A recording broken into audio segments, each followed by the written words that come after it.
जंगली शहद है। सराउंडिंग में चेक करो, कोई फार्मी शहद नहीं है, कोई इतने ऐसी चीज नहीं पई है। इस हाल आने के बाद फिर और अगे जंगल ते मनसा लाला ना की नसरुल्ला नसरुल्ला मक्खी तो ते लगी पई है जी। इस होना से लासा हाँ ते मक्खी लड़सी ऐसा लड़सी बिल्कुल लड़सी थोड़ी बहुत लड़सी थोड़ी बहुत ही लड़सी मुंह शू सोचवन सी मुंह लाजमी जल्दी जिथे लड़सी तो उथे मुंह सोच वैसी ते ज्यादा कदे पूरे जिस्म नाल चिमुट गई फिर की करसा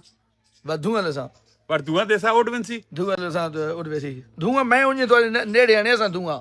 तो मक्खियां बहुत ज्यादा ना सुन कोई एक कदी आसी अच्छा फिर उस तो बाद इस हाल आने के बाद फिर और अगे जंगल ते मनसा सावाता के जंगल ते सावाता अगु बहु माखी ढीक गए कई तरह माखी तो ने कफसान जो तुरा थक वैसो थक वैसा जी ए हुण उत्ते वेखो जी ए उत्ते देखो इस हासे हुण लौ लगे आने ते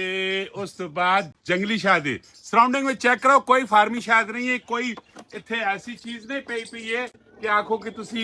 तले शीरा रखा पाए या कुछ रखा पाए। यकीन होया कि नहीं होया अगले पार्ट तुसा दसने आ इक्के जो असे पहला ने।